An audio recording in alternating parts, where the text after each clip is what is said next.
পারমাণবিক ভর বললাম, এবার আপেক্ষিক পারমাণবিক ভরটা একটু আর বলে দিই। তাহলে আমরা প্রথমে বললাম পারমাণবিক ভর, এটা কোনটা, মানে এই যে কার্বন 12 এটা। আর আপেক্ষিক পারমাণবিক ভর কাকে বলবো? দেখো পরিবেশে বিভিন্ন আইসোটোপ আছে একটা মৌলেরই,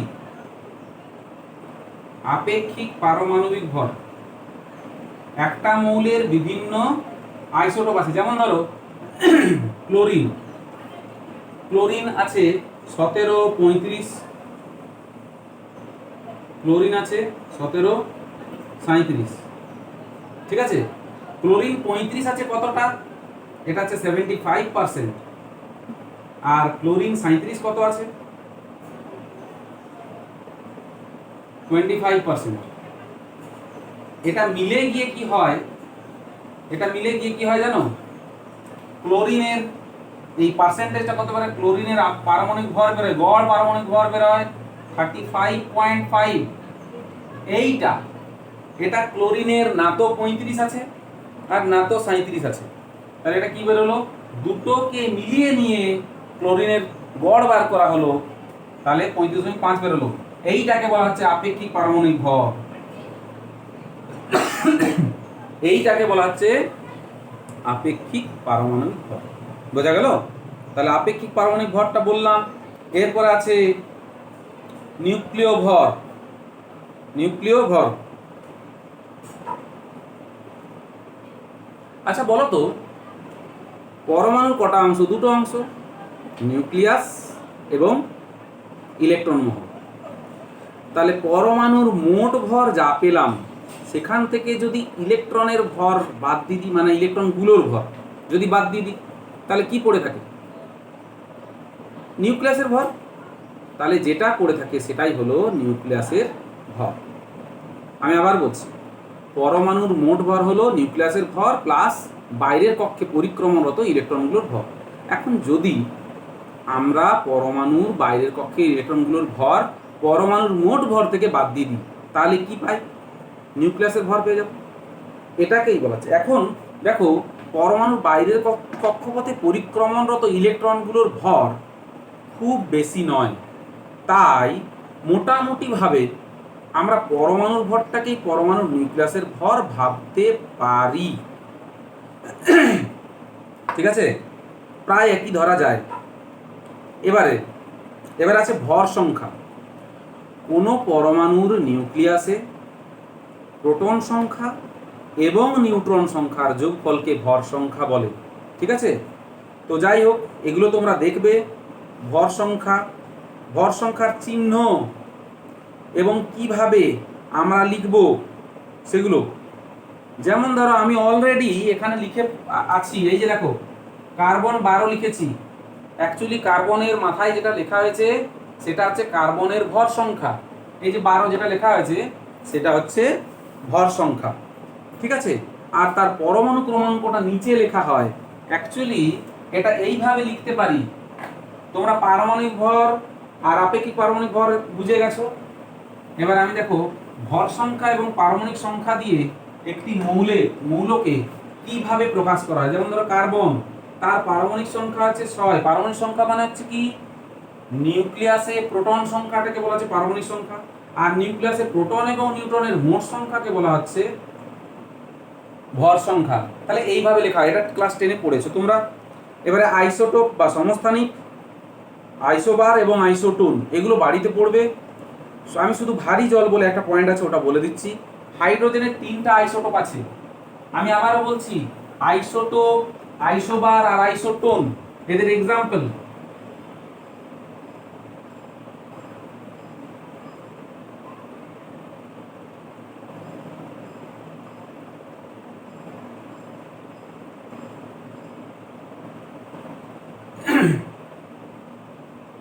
এগুলো কি করবে, বাড়িতে করো। এগুলো 10-এ পড়েছো, এগুলো বাড়িতে করে নাও, ঠিক আছে। একবার রিডিং দিলেই হয়ে যাবে, আমি জানি, এগুলো করে নেবে। শুধু আমি ভারী জল সম্পর্কে বলবো, ভারী জল, ঠিক আছে। তাহলে আইসোটোপ ব্যাপারটা একটু বুঝে নিই। আইসোটোপটা কি, দেখো যদি একই মৌলের অনেকগুলো থাকে পরমাণু, যাদের পরমাণু সংখ্যা তো একই হবে, একই মৌলের পরমাণু, কিন্তু ভর সংখ্যা আলাদা, এরা হলো আইসোটোপ। ঠিক আছে, এরা হলো আইসোটোপ। তো এইটাকে বলা হয় কি? প্রোটিয়াম। প্রোটিয়ামও বলে, এটাকে বলে ডয়টেরিয়াম।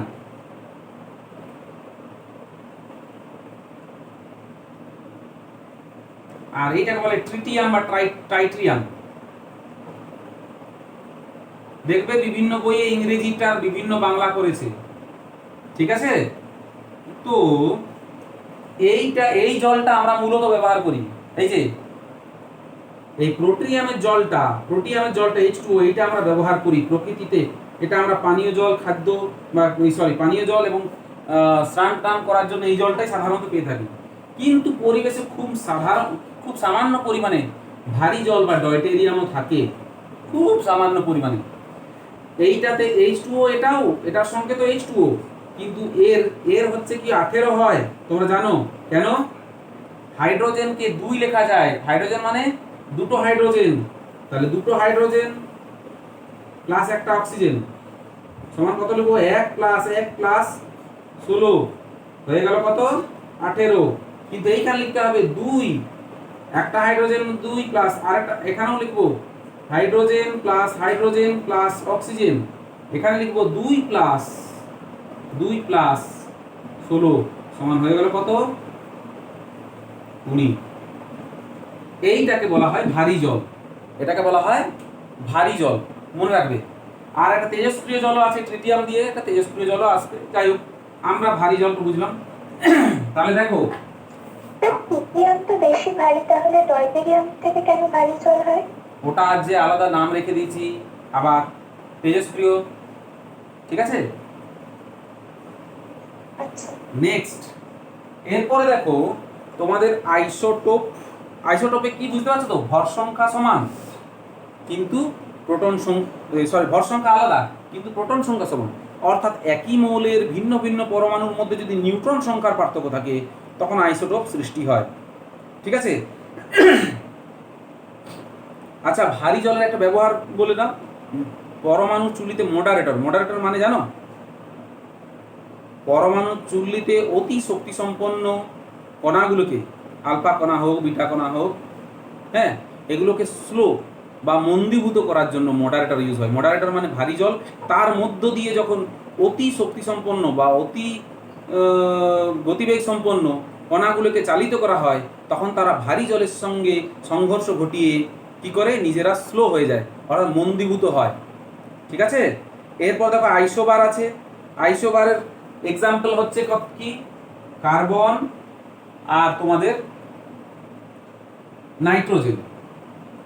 দেখো, কার্বনেরও 6-14 পাওয়া যায়, আর নাইট্রোজেনেরও 7-14 পাওয়া যায়। এই দুটো হচ্ছে পরস্পরের আইসোবার। ভর সমান তো, তাই আইসোবার বলবো। এদের ভর সমান, এরা হচ্ছে আইসোবার। এটা কি বললাম? আইসোবার। আর এইটা ছিল আইসোটোপ।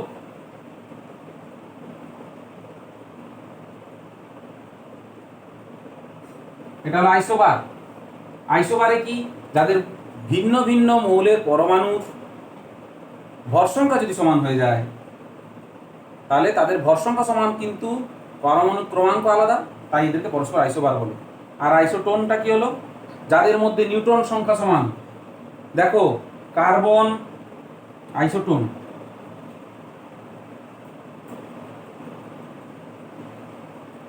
কার্বন 14, 6, আর অক্সিজেন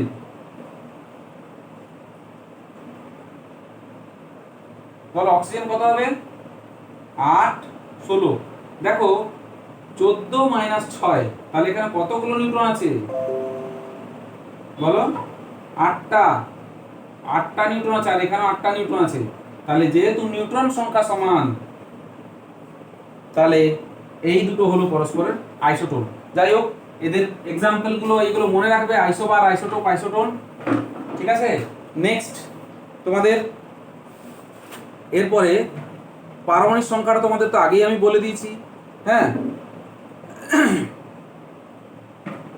এবার দেখো পরমাণুর মৌলের নিউক্লিয়াস সম্পর্কে আরো বিভিন্ন তথ্য আমরা দেখব।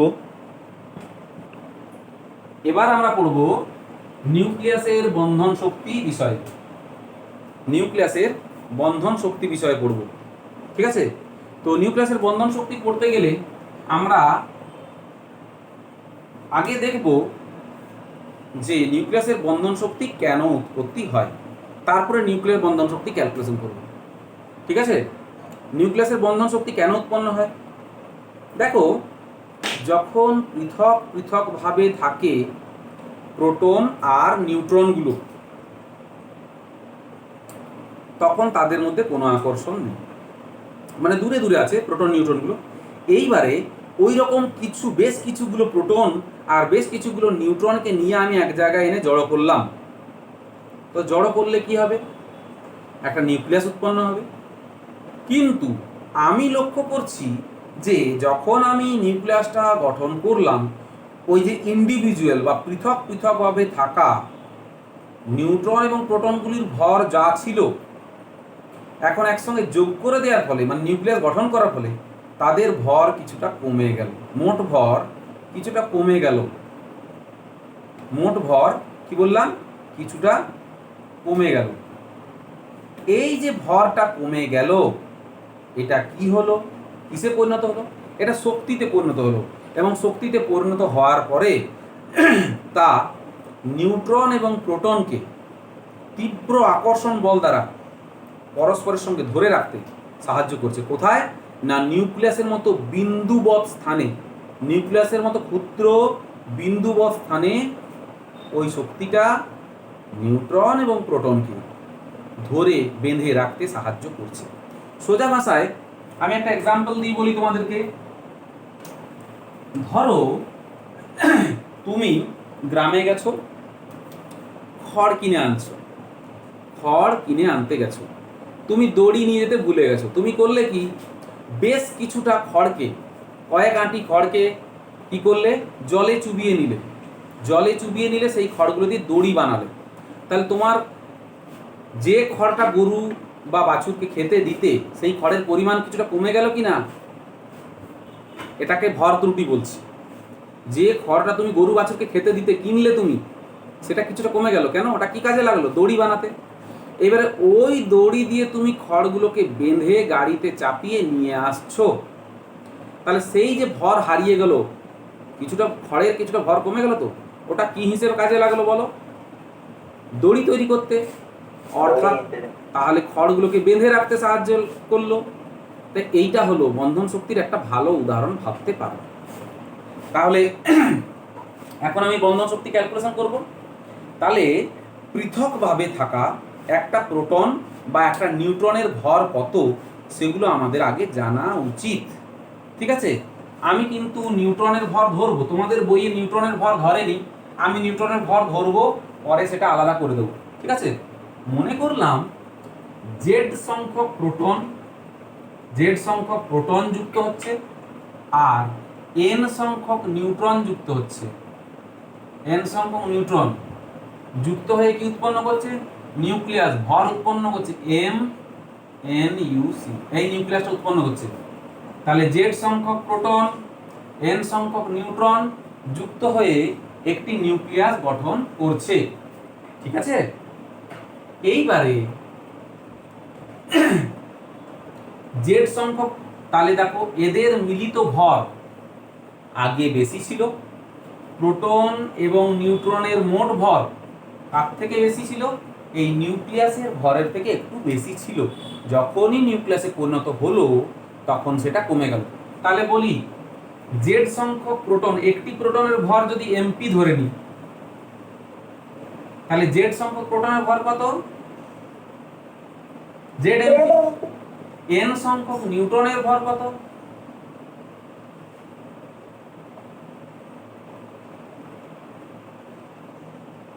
নিউট্রনের ভর। এদের ভরটা কার থেকে বেশি? নিউক্লিয়াসের ভরের চেয়ে বেশি। যে নিউক্লিয়াসটা গঠন হয়েছে তাদের ভরের চেয়ে বেশি। বোঝা গেল তো? আমি এই ওপরের অংশটাকে মুছে দিয়ে এই পাশে দেখাবার চেষ্টা করছি জেড সংখ্যক প্রোটন আর এন সংখ্যক নিউট্রন, এরা যুক্ত হয়ে মাস অফ নিউক্লিয়াস, একটা নিউক্লিয়াস গঠন করলো। কি গঠন করলো? এটা নিউক্লিয়াস গঠন করলো, কিন্তু এর ভরটা এদের সমস্তগুলোর পৃথক পৃথক ভরের চেয়ে বেশি। তাহলে ভর ত্রুটি কত? তাহলে বলো ডেল্টা এম ভর ত্রুটি কত?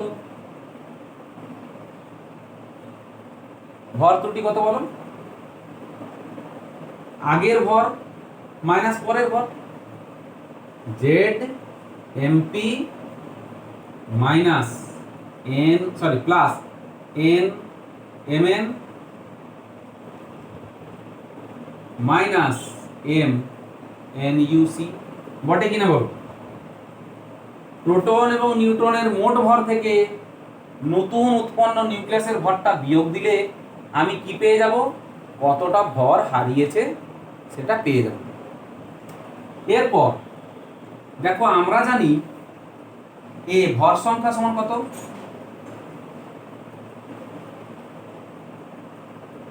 ভর সংখ্যা এ সমান জেড প্লাস এন, জানো তো? তাহলে এন সমান কত হবে? এ মাইনাস জেড। তো এ মাইনাস জেড এখানে বসাতে পারি, এ মাইনাস জেড এখানে বসাতে পারি।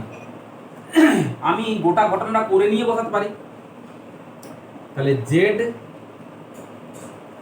আচ্ছা এরপরে বলো এইটা হলো মোট ভর ত্রুটি ডেল্টা।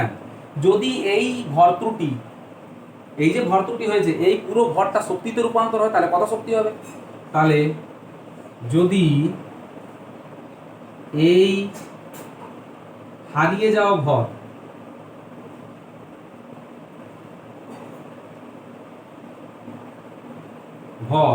সম্পূর্ণরূপে শক্তিতে পরিণত হয়, কিসে পরিণত হয়? শক্তিতে পরিণত হয়, হয়ে ডেল্টা ই পরিমাণ শক্তি উৎপন্ন হয়,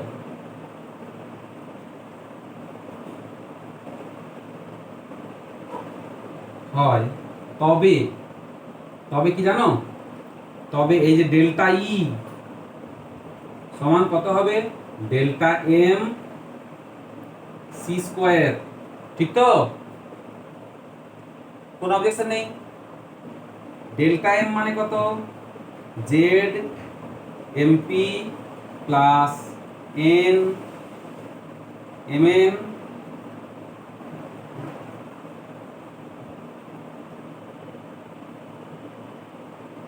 মাইনাস ব্র্যাকেট দেব সি স্কোয়ার দেব, বোঝা গেল? এই লাইনটাকে এইবারে এন, এন মানে কত? এন মানে এ মাইনাস জেড, এটা বসিয়ে দাও। Z MP plus A minus Z mn minus mass of nucleus c square। এইটাকে, এই যে শক্তিটা উৎপন্ন হলো, এটা কি না? এই শক্তিটা নিউক্লিয়াসকে বেঁধে রাখার জন্য শক্তি।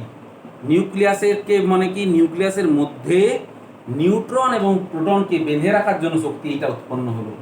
এই এক্সপ্রেশনটা মনে রাখা খুব একটা জটিল নয়, কারণ এটা যুক্তি সহ উৎপন্ন হয়েছে। এই সমীকরণটা যুক্তি দিয়ে উৎপন্ন হয়েছে। মোট প্রোটন এবং নিউট্রনের ভরের যোগফল থেকে নিউক্লিয়াসের ভরকে বিয়োগ করা হয়েছে, তাই এটা মনে রাখা খুব একটা জটিল নয়। ঠিক আছে, আশা করব তোমরা এটা পারবে মনে রাখতে। দেখে নাও একটু, এই যে শক্তিটা উৎপন্ন হলো, এই শক্তিটা কি নিউট্রন এবং প্রোটনগুলোকে নিউক্লিয়াসের মতো ক্ষুদ্র বিন্দুবৎ স্থানে আবদ্ধ রাখতে সাহায্য করছে।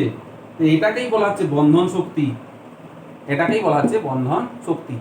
এবারে মনে করো ওই নিউক্লিয়াসের মধ্যে চারটা প্রোটন আর নিউট্রন মিলিয়ে মোট 4 জন আছে, মানে 4টা কণা আছে। তাহলে প্রতিটা কণার জন্য কত বন্ধন শক্তি আছে? তাহলে কি হবে? 4 দিয়ে ভাগ হবে। বলো এই নিউক্লিয়াসের মধ্যে প্রোটন আর নিউট্রন মিলে মোট কটা কণা আছে? বলো।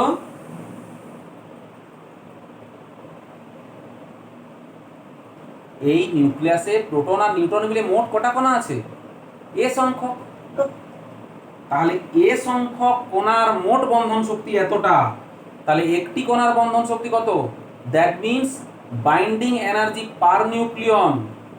তাহলে প্রতিটি কণার বন্ধন শক্তি নিচের লাইনটা দেখতে পাবে লিখলে, প্রতিটি কণার বন্ধন শক্তি কত হবে? ছোট ছোট করে লিখে দিচ্ছি। তাহলে প্রতিটি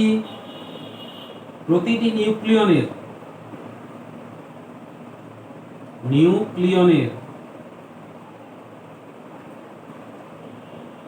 বন্ধন শক্তি কি হবে? কি দিয়ে ভাগ হবে? সমান হচ্ছে কত? বাইন্ডিং এনার্জি বাই এ সমান বলা আছে ডেল্টা ই বাই এ সমান বলা আছে কত? 1/a। বা এইটাকে পুরোটাকে এ দিয়ে ভাগ করো, এটাকে পুরোটাকে এ দিয়ে ভাগ করো। আমি এরকম লিখছি কারণ আমার জায়গাটা খুব একটা সাফিসিয়েন্ট নেই। Z MP plus A minus Z mn minus mass of nucleus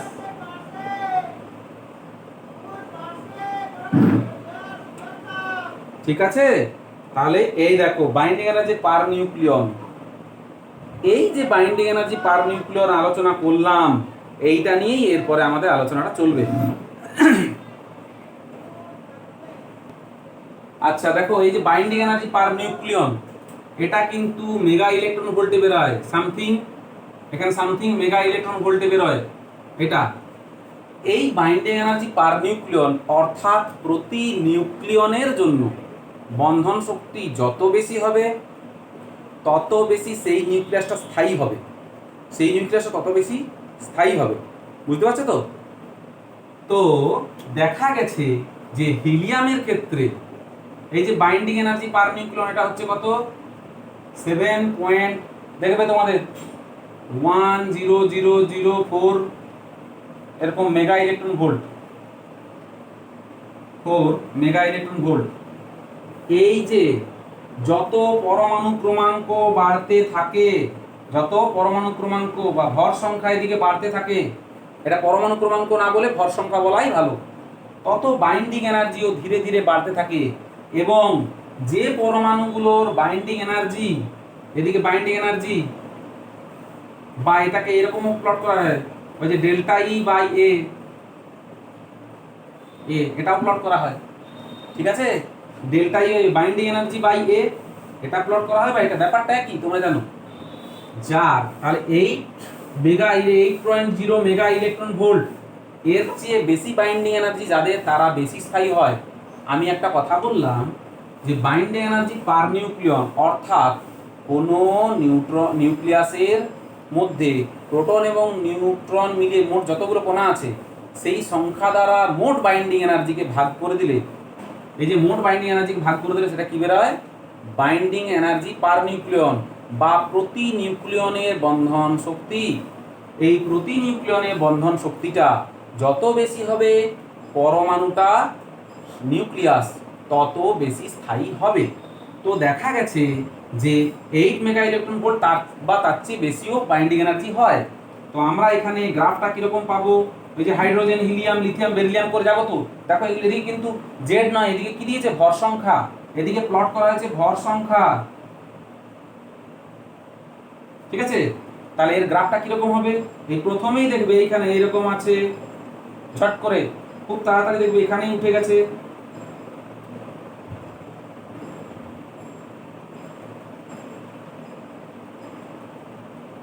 এরকম করে গেছে কিছুটা, গ্রাফটা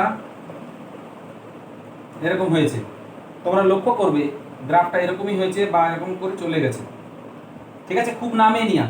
তাহলে এইটা যদি, এই যে এখানে একটা পয়েন্ট দিলাম, এই পয়েন্টটা হচ্ছে 8 MeV, এর উপরে যারা আছে তারা বেশি স্থায়ী, অর্থাৎ যে যে বিন্দুগুলো এই লাইনের উপরে আছে, 8 মেগা ইলেকট্রন ভোল্ট লাইনের উপরে আছে, সেই মৌলগুলো বেশি স্থায়ী।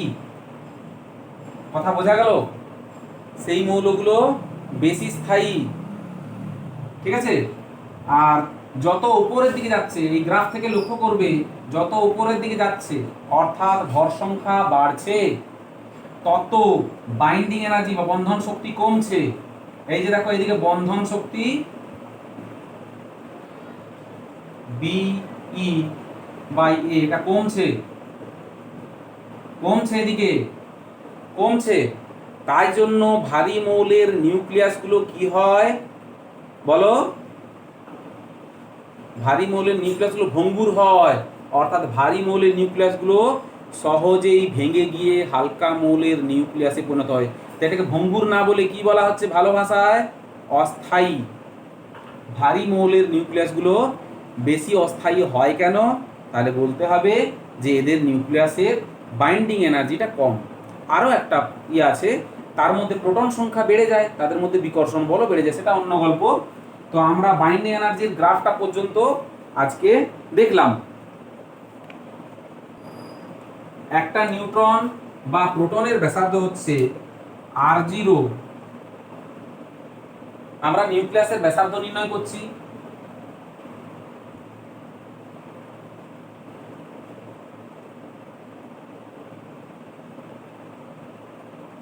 ব্যাসার্ধ নির্ণয় করছি, অ্যাকচুয়ালি ভর সংখ্যার সঙ্গে নিউক্লিয়াসের ব্যাসার্ধের সম্পর্ক বার করছি, ঠিক আছে।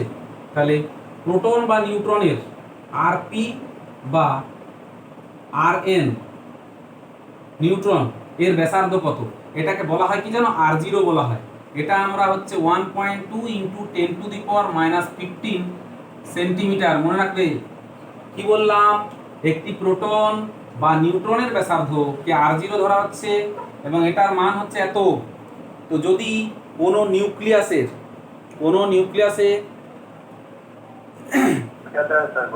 বলো, মিটার হবে তো? ও সরি, হ্যাঁ, যদি কোনো, সেন্টিমিটার হবে 30 হবে। হ্যাঁ হতো, যদি কোনো নিউক্লিয়াসের মধ্যে এ সংখ্যক প্রোটন আর নিউট্রন থাকে, তাহলে এ সংখ্যক, মানে ভর সংখ্যা জানো তো তোমরা, এ সংখ্যক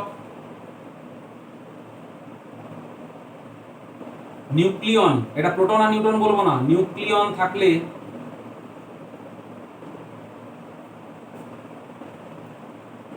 তার আয়তন কত বলো?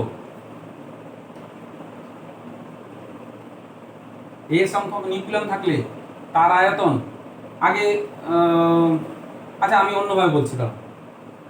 তাহলে একটা প্রোটন, তাহলে একটি প্রোটন বা নিউট্রনের আয়তন, আয়তন কত বলো? সমান হচ্ছে 4, আমি থিওরি বসাবো, মান বসাও না, 4/3 পাই R0 কিউ। তাহলে যদি এ সংখ্যক নিউক্লিয়ন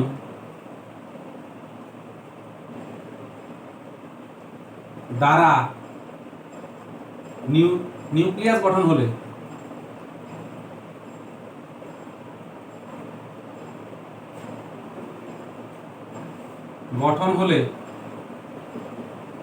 কি বলা যায় বলো? এ সংখ্যক গঠন হলে তাহলে বলা যায় নিউক্লিয়াসের আয়তন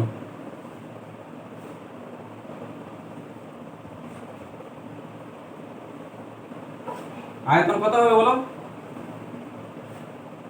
সমান হচ্ছে কত? a into 4/3 pi R0 cube, বলতে পারি এটা। এইবারে নিউক্লিয়াসের রেডিয়াস r হলে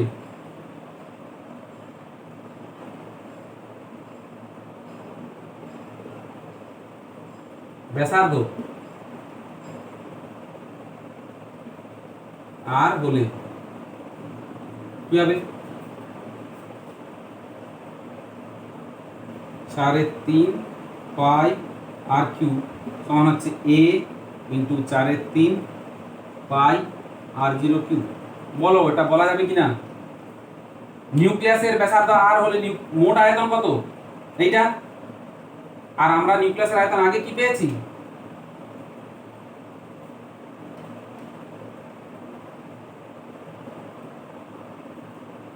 আগে এটা পেয়েছি। আর এখন কি হবে 4/3 পাই আর কিউ আয়তন।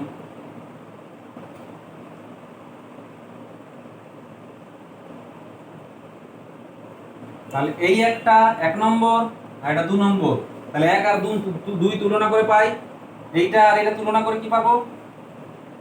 r equal to r0 a to the power 1/3 পেয়ে গেলাম। এটা আছে নিউক্লিয়াসের ব্যাসার্ধ। তার মানে কি অ্যাকচুয়ালি নিউক্লিয়াসের ব্যাসার্ধের সঙ্গে ভর সংখ্যার সম্পর্ক করেছি, আর কিচ্ছু না। নিউক্লিয়াসের ব্যাসার্ধের সঙ্গে ভর সংখ্যার সম্পর্ক করেছি, ঠিক আছে।